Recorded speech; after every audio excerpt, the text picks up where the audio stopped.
ang mga kwento ng pag-ibig, kwento ng buhay at kwento ng pag-asa dito sa Barangay Love Stories. Love Stories.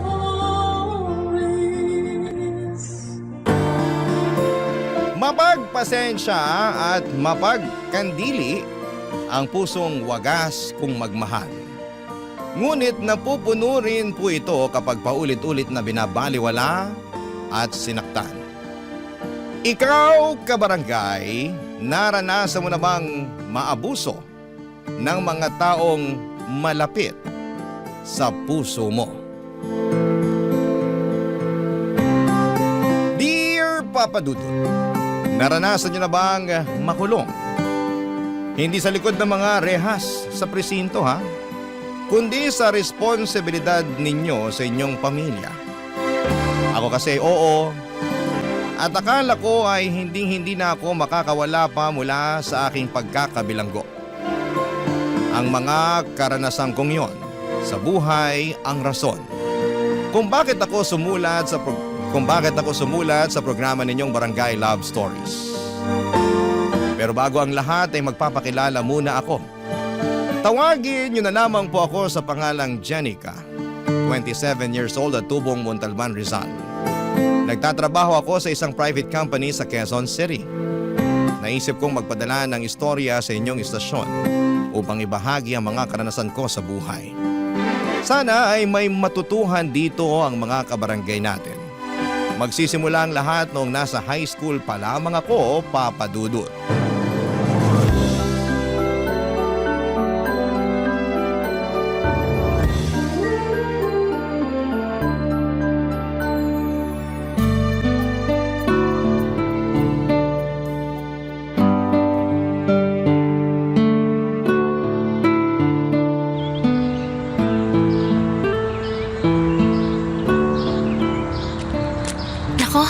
Sana magustuhan ni nanay itong mga binili kong pastillas mula sa baon ko. Alam ko kasi na paborito niya to eh.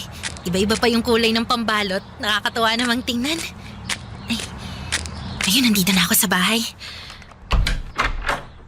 Andito na po ako! Oh, bakit ngayon ka lang? Kanina pa kita hinihintay ah. Ano po kasi, dumaan pa po ako sa tindahan ni Aling Sonia kasi nakita ko kaninang umaga na may tinda sila ng mga paborito niyong pastillas.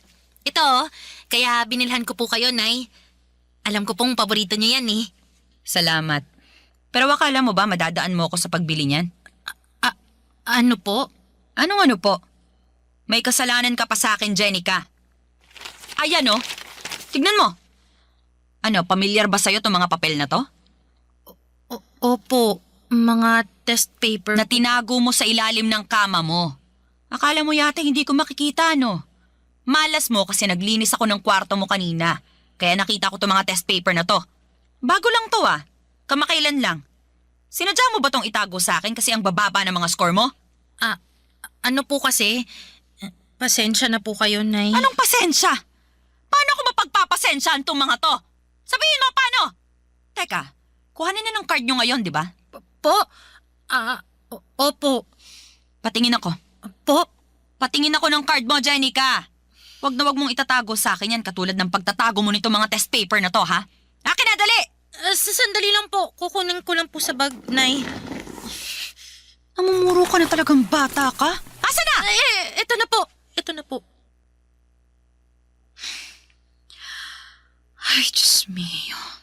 Sinasabi ko na nga ba ang bababa ng mga grado mo? Pasensya na po talaga kayo, Nay. Pero wala naman po akong bagsak. Kahit na, pasang-awa lang naman to mga grado mo. Paano hindi magiging ganito kababa mababa rin ang mga score mo sa test? Bobo ka ba? Po?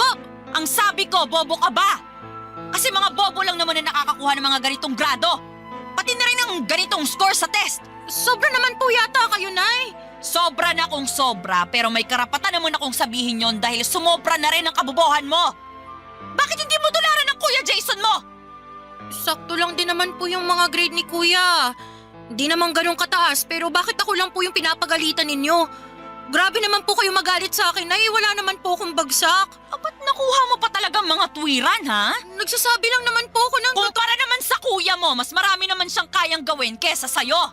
Magaling siyang tumugtog ng drums. Kaya nga nasabi bagay siya sa banda ng eskwelahan ninyo, hindi ba? Mahusay din mag-basketball. May itsura kaya laging laman ng mga pageant. Magaling makisama, magiliw kaya maraming natutuwa sa kanya. Ay naku, ang anak kong yun, napaka-perpekto.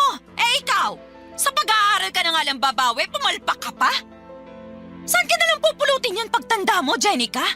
Baka walang kumpanya ang gustuhin kunin ka dahil napakahina ng utak mo. Walang-wala ka talaga sa kalingkingan ng kuya mo. Papa Dudut, hindi yun ang unang beses na kinumpara ako ni Nanay Irma kay Kuya Jason. Pero paulit-ulit pa rin akong nasasaktan. At walang pinagkaiba ang sandaling yon. Akala ko'y manhid na ako pero naapektuhan pa rin ako ng bigat ng mga salita niya laban sa akin. Sa mata ng nanay namin, ang kuya ko na ang pinaka-perpekto. Kulang na lang ay gawin niya itong santo at sambahin. Samantala ang turing naman niya sa akin ay kabaligtaran ng mga magagandang bagay na sinabi niya sa kapatid ko. Hindi talaga patas ang tingin sa amin ang aming nanay simula pagkabata pa lamang. Ang tatay ko lamang ang kakampi ko noon pero iniwan niya ako nung naghiwalay sila ni nanay. Mas naramdaman ko tuloy na nawala na ako ng puwang sa pamilya namin dahil wala na ang nag-iisang may paborito sa akin. Fast forward. Sa kabila ng unfair treatment ni nanay sa akin ay nagsika pa rin po ako sa buhay para makapagtapos ng pag-aaral at makapagtrabaho. Pero doon pa lang pala magsisimula ang mas mabigat kong mga problema, Papa Dudut.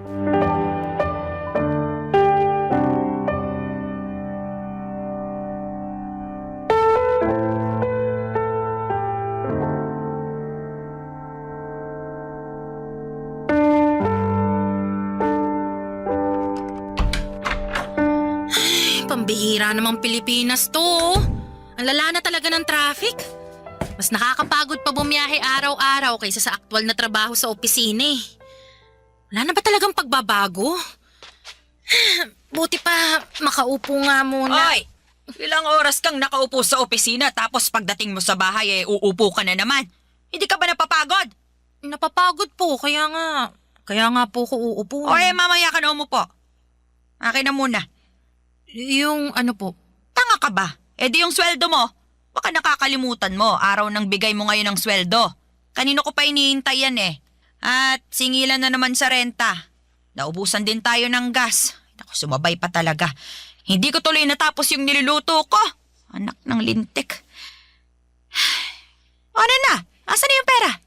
Teka lang naman po, Nay. Kukunin ko po muna rito sa wallet ko. Naku, bagal-bagal mo talaga.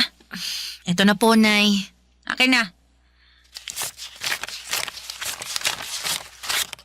Anak ka ng tokneneng, bakit ganito lang? Po? Sabi ko, bakit ganito lang? Wala ka na bang idadagdag dito? Wala na po, Nay. Sagad na po yan. Kakasabi ko lang, di ba? Singilan na ng renta, tapos naubusan pa tayo ng gasol. Hindi ko naman po sagot yung pagbili ng gasol, di ba? Toka po yan ni Kuya, kaya bakit parang balak niyong kunin dyan sa sweldo ko? Bakit hindi? Maliit lang din naman ang ibinigay ng kuya mo. Kaya pambili lang yun ng bigas. Wala na rin yung panggas, hindi na kasya. Di naman po yata tama na sa akin kayo maghahanap ng extra na pera. Dapat po kay Kuya. Bingi ka ba talaga o ano? Maliit nga lang ang nabigay ng kuya mo. At tingin ko, wala na siyang malalabas pa, kaya sa'yo ko na lang sana kukunin yung pambili natin ng gas. Wala na nga rin po kung malalabas, Nay. Anong wala? Dapat meron! Ha? Ano pong sinasabi niyo? Hoy, Jenica, alam naman natin na mas mataas ng kaunti ang sinesweldo mo kaysa sa kuya mo. Dapat may extra na pera ka, lalo na sa mga ganitong panahon. Yung nagkukulang ng ambag ang kuya mo. Inay, hindi naman po itong unang beses na nagkulang ng ambag si Kuya sa bahay natin eh. At saka sa lahat ng yun, palagi akong sumasagot. Akong nag-a-adjust. Kahit nga wala na sa budget ko, pinipilit kong magbigay. Pero mali naman po yata na ako lang palagi yung pinapasalo nyo. Lalo na ngayon na wala rin akong mailabas. Di rin po katwiran na mas mataas yung sweldo ko kaysa kay Kuya. Magkano lang naman yun, Nay? Teka, nanunumbat ka ba? Hindi po. Wala pong panunumbat doon. Anong wala? Iyon ang tinutumbok mo eh. Ang dami mong sinasabi, responsibilidad mo naman talagang mag-ambag sa pamilya natin. Pero responsibilidad din po ni kuya yun. Kaya bakit ako lang yung pinupukpok nyo, Nay?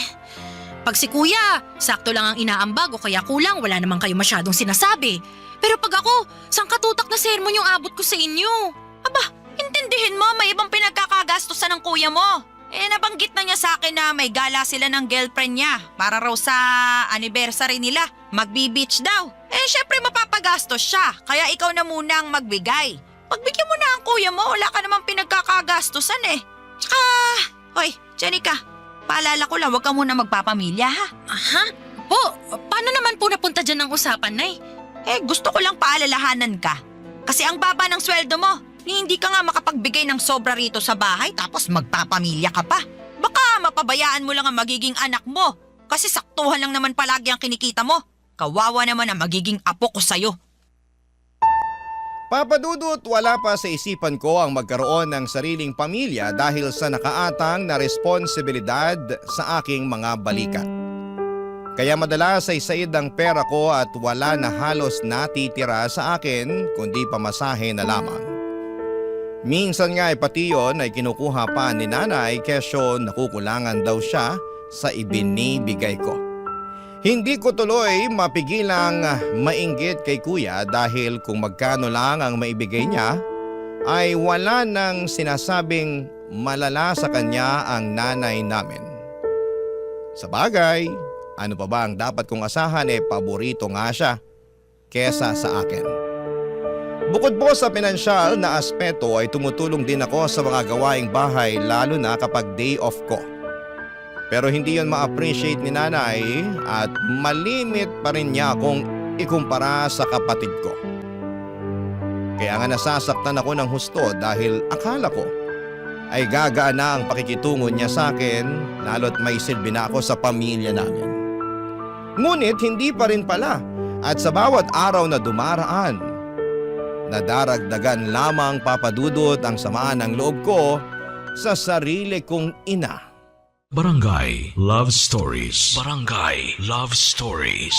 Papadudot, akala ko noon ay sa mga pelikula lamang makikita ang mga magulang na may lantarang paborito sa mga anak nila kahit na pareho naman ang galing ang mga ito sa sinapupunan nila.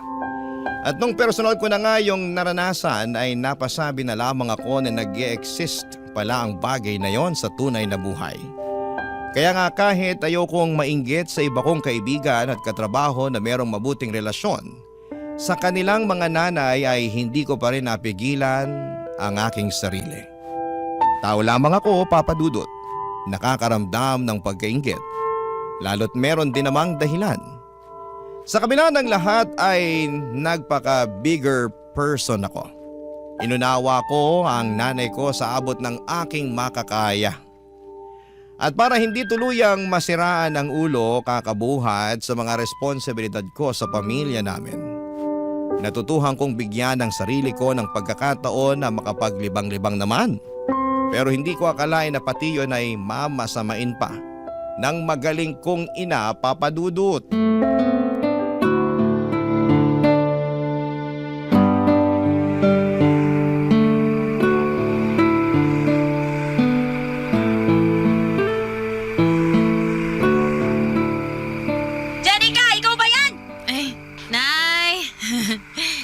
Nandito na po ako.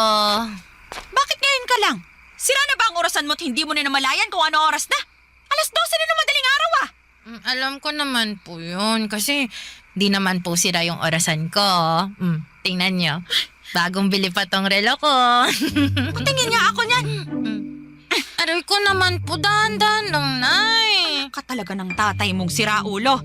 Bago nga tong relo mo at mukhang mamahalin pa. Kailan mo to binili ha? Sabihin mo. At magkano bili mo rito? Nung nakaraang araw lang. Kalma lang kayo, Nay. Mura lang naman po yan. Magkano nga? Di, 5,000. 5,000? Para sa relo? Tapos, natuto ka ng uminom ng alak? Kaya ba ngayon ka lang dumating kasi uminom ka pa, ha? Sagutin mo ako, Jenica! Opo, Nay. Nagkaayaan kasi yung mga katrabaho ko na nagumimik. Sumama na po ako kasi wala naman pong pasok bukas. At magkano ang nagastos mo, ha? Po. Magkano ang nagastos mo dyan sa gimmick-gimmick nyo na yan? Ano? Maliit lang naman po. Mga 2,500. 2,500? Aba, ano maliit dyan? Marami ka nang mabibili dyan kung binigay mo na lang sana sa akin. Pati yung pinambili mo ng lintik na relo na yan. Jenny, 5,000 rin yun. Sana sa akin mo na lang ibinigay. Nay naman, palagi na lang po ba sa inyo, sa bahay o sa pamilya natin mapupuntang sweldo ko? Paano naman po ako? Paano naman ang sarili ko eh? Ako nga po yung nagpakahirap sa pagtatrabaho. Tapos... Tapos ano? Ayan ka na naman eh. Hirap sa'yo, akala mo kung sino ka malaki ang sweldo kung makapanumbat. Hindi po ako nanunumbat. Nagsasabi lang po ako ng totoo. Walang totoo sa mga sinasabi mo. Puro ka lang pagmamataas. Eh bakit si kuya? Ano si kuya mo?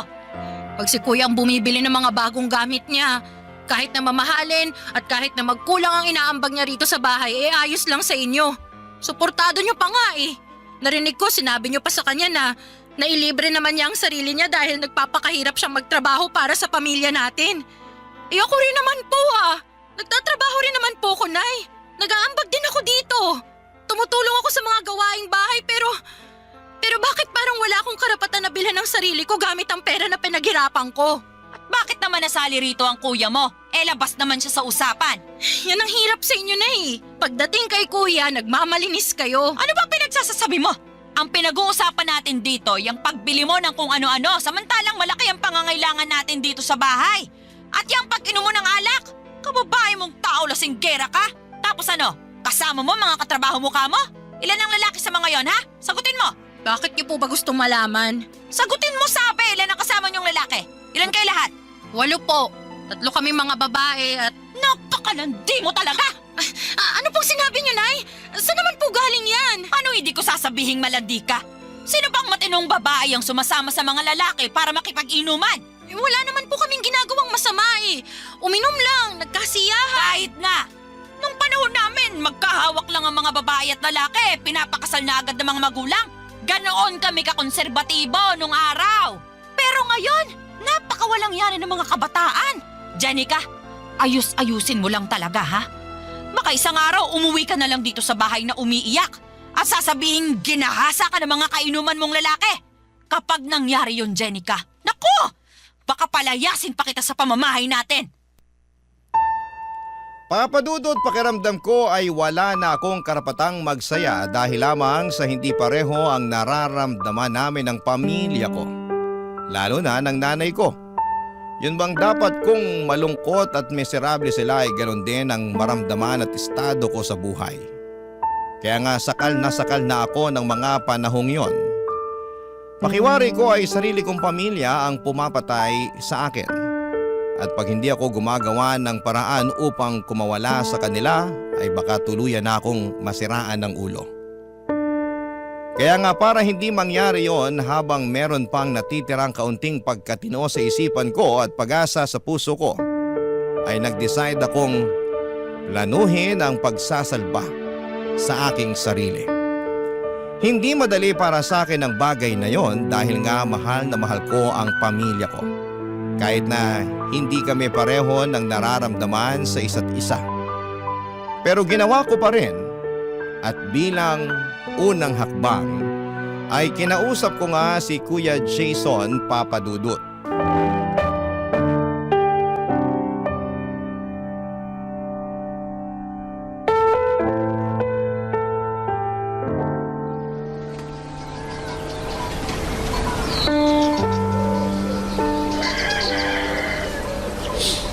Kuya Jason, pwede ba tayong mag-usap? Hindi pa ba tayo nag-uusap? Ayun kinakausap mo na ako. Bakit ka pa ba nagtatanong? Seryoso ako. O bakit? Seryoso rin naman ako Itong mukhang to, mukha ba nagbibiro?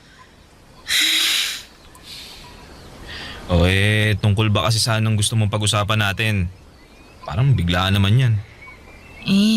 Ano kasi, matagal ko na tong pinag-iisipan. Tapos, nitong nakaraang gabi, nakapag-decide na ako na gusto ko na talagang gawin yung bagay na to, kuya. At kailangan mo tong malaman. Teka, ano yan At saka, bakit kailangan ko malaman yan? Dahil magkapatid tayo. Ano nga kasi yun? Daming pang paligoy-ligoy Kuya, Gusto ko nang umalis sa bahay natin para bumukod. Seryoso ba yan? Oo, seryoso ako. Kaya mo na ba sarili mo? Oo naman. Malaki na ako. Hindi na ako bata. At saka, naipon din ako. Talaga? Magkano? Ha? Magkano ipon mo? Kasi, utang ako. Bakit naman kita pauutangin? Magkapatid kasi tayo, tsaka kailangan ko kasi ako na yung alis ng bahay natin. Teka, anong sabi mo? Magpapakasal na kami ng girlfriend ko at gusto na naming bumukod ng bahay kaso kinulang yung pang down namin dun sa rerentahan naming apartment eh. Sakto, nabanggit mo may ipon ka kaya ayun. Utangin mo muna ako. Huwag ka na umalis sa bahay natin kasi walang kasama si nanay pag umalis ako. Kawawa naman yun. Bakit ka pa aalis? Dito na lang kayo tumira ng girlfriend mo sa bahay. Ako na lang ang aalis, kuya. Hindi pwede kasi ayaw ng girlfriend ko na makisama sa biyenan niya kaya gusto niya bumukod kami. Saka gano'n naman pag mag-aasawa, di ba? Dapat naman talaga nakabukod. Wala ka pa namang asawa kaya ikaw ang wag umalis. Maawa ka naman sa nanay natin pag iniwan mo siya mag-isa. Gusto mong maawa ko kay nanay. Sa akin ba? Naaawa ka? Ha? Kuya, alam mong hindi mabuti ang pakikitungo sa akin ng nanay natin. Naririnig mo at nakikita mo kung paano niya ako tratuhin, di ba? Kulang na nga lang, isuka niya ako sa pamamahay natin eh. Kulang na lang palayasin niya ako. Di lang niya magawa kasi nakakapag-ambag ako ng pera. Sa ating dalawa kuya, ikaw ang mas paborito niya. Kaya bakit ako yung kailangan maiwan dito sa bahay para samahan at alagaan siya? Hindi lang naman ako ang anak niya. Hindi ka rin naman talaga marunong umintindi, no? Mag-aasawa na nga ako at ayaw na mapapangasawa ko na makisama kay nanay. Baka araw-araw mag-away lang sila eh. Maging sakit ko pa sa ulo. Ikaw na wala pang asawa ang dapat umintindi sa sitwasyon. Saka anong kinalaman ng trato ni nanay sa'yo at pagiging paborito niya sa ating dalawa? Hindi ko naman kontrolado isip nun. Alam mo, kung gusto mong umalis, di umalis ka. Iwan mo si nanay. Pabayaan mo siya. Wala kang konsensya. Wala kang pagmamahal sa magulang mo. Ako pa talagang walang konsensya at pagmamahal sa magulang natin, ha? Bakit? Sino pa ba? Alam naman ako. Basta pautangin mo ako. Papadudot wala akong nagawa nang magdesisyon si kuya na umalis sa pamamahay namin kesyo gusto na raw niyang mag-asawa. At bilang nag-iisa na lamang niyang kapatid ay ako ang naiwan sa bahay para alagaan ang nanay namin. Simula noon ay pakiramdam ko ay lalo akong nawala ng kalayaan na gawin ang mga bagay na gusto ko dahil nakabilanggo ako sa mga responsibilidad sa pamilya namin na ako lang mag-isa ang pumapasan. Hirap na ako papadudot pero gusto kong humingi ng saklolo pero wala akong mahinga ng tulong. Noong kami na lamang dalawa ni nanay sa bahay ay lalo kong naramdaman ang pag-ayaw niya sa akin. Pero kahit na ganon, ay hindi ko pa rin siya magawang iwanan kagaya ng ginawa ni kuya.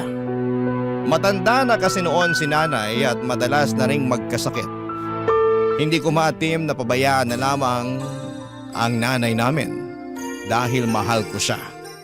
Barangay Love Stories. Barangay Love Stories. Papadudo tulad ng sinabi ko ay mahal ko pa rin si nanay kahit na halata namang hindi niya ako mahal. Inaasikaso at inaalagaan ko pa rin siya sa abot ng aking makakaya. At kahit na si Kuya Jason ang paborito niya ay hindi na ako nagdamdam masyado. Sa halip ay hinayaan ko na lamang siya sa gusto niya dahil alam ko na hindi ko na mababago ang isip niya. Ginawa ko na lamang ang papel ko sa buhay niya bilang isang anak.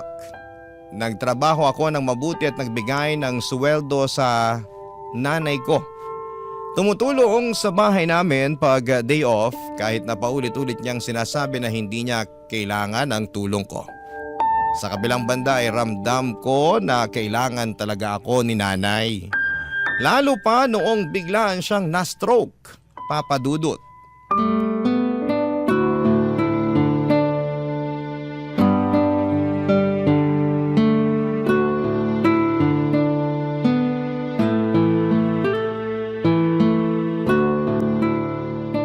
Ano ba yan?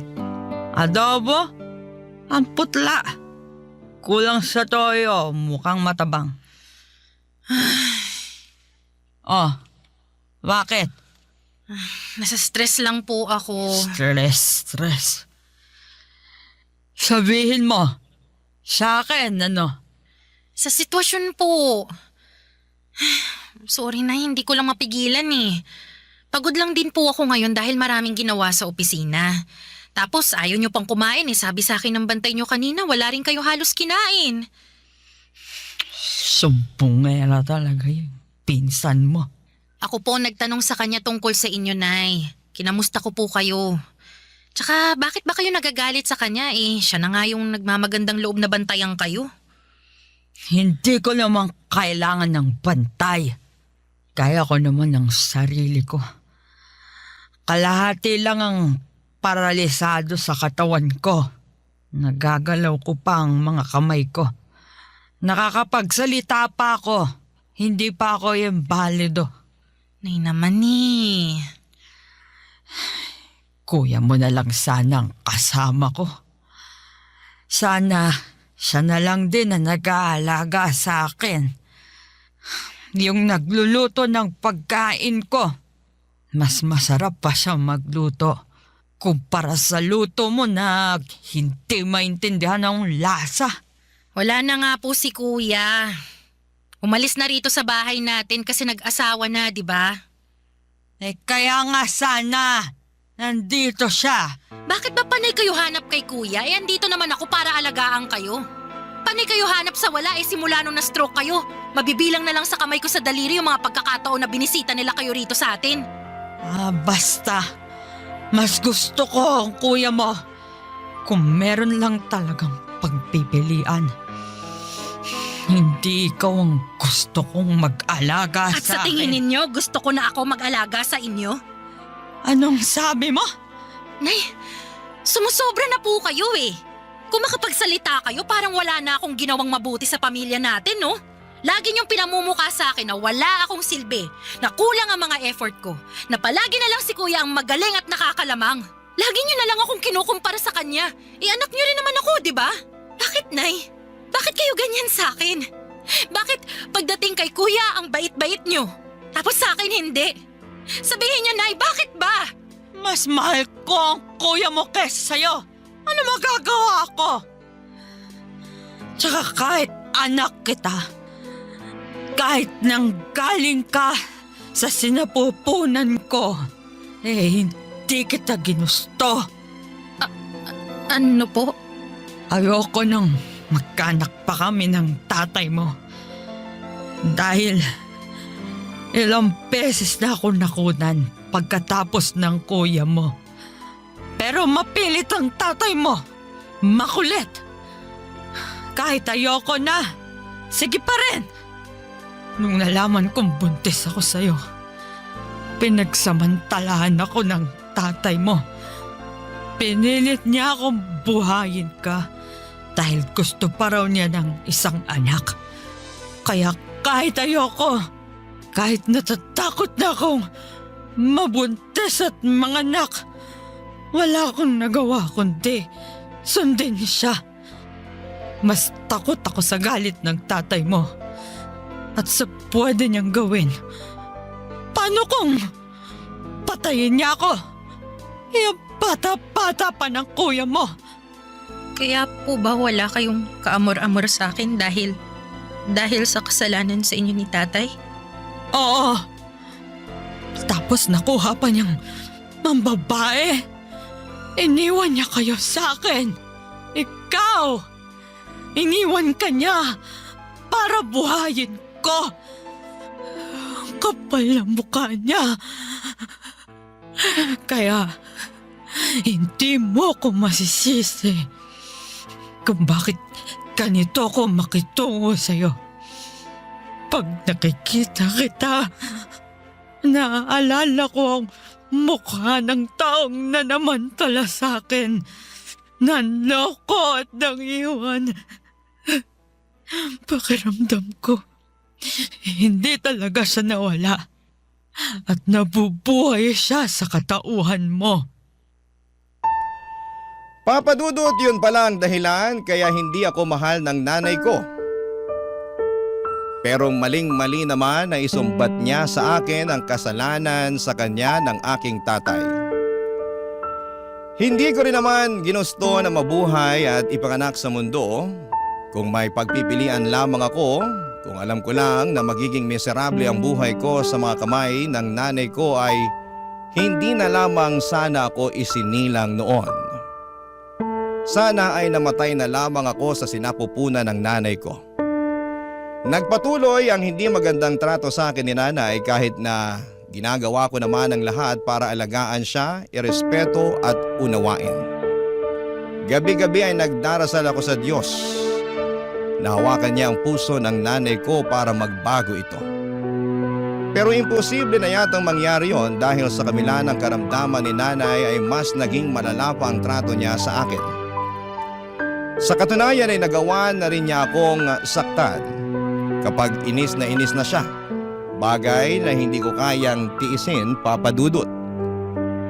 Doon ko na naisip ang isang bagay na ni sa hinagap ay hindi ko akalaing magagawa ko sa kanya. Dinala ko si nanay sa apartment ni kuya tulad ng palaging bukang bibig niya na mas gusto niya na si kuyang mag-alaga sa kanya kesa sa akin. Bukod doon ay dala-dala ko rin ang iba niyang mga gamit, damit at gamot. Nagpatulong na lamang ako sa pinsan ko para madala siya sa nirerentahang apartment ng kapatid ko. Nagulat na gulat sa pagdating ko.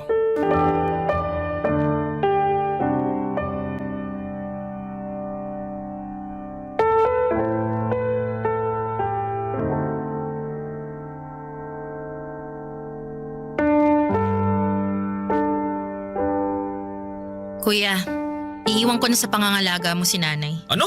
Sisiraan ka na ba ng ulo? Oo, sirang-sira na dahil kahit anong gawin ko.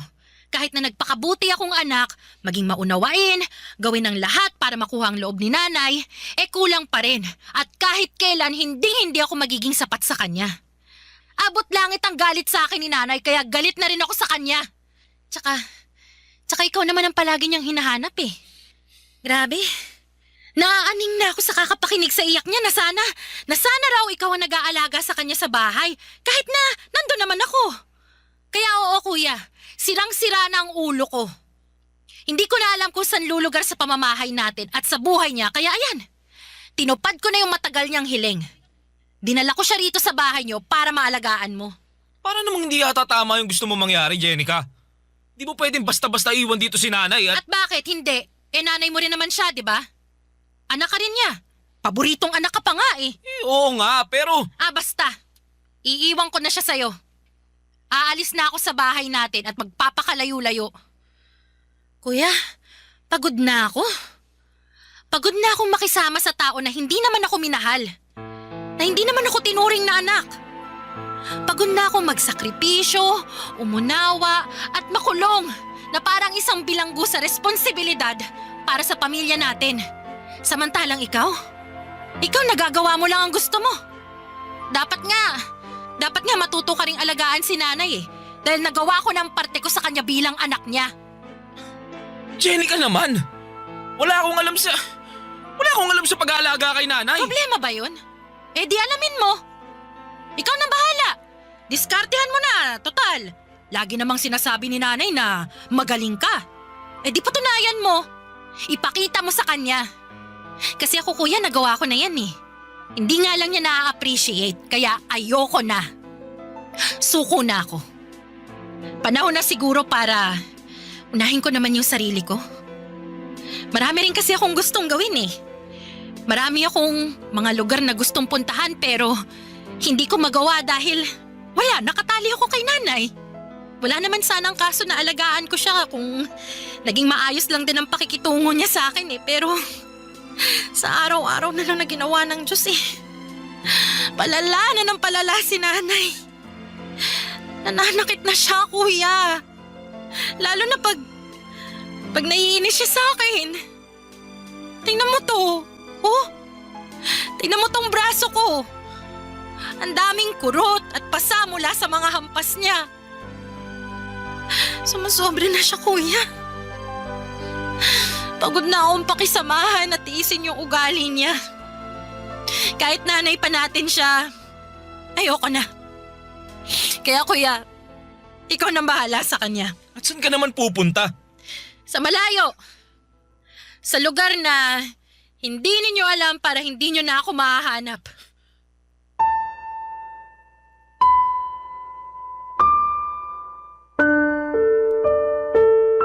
Papa Dudut, masama na akong anak kung yan ang tingin ninyo sa akin dahil sa pagtatakwil ko sa sarili kong ina. Ngunit kung hindi ko po yun gagawin ay baka matagal ko nang kinitil ang sarili kong buhay sa pagtitiis na pakisamahan siya.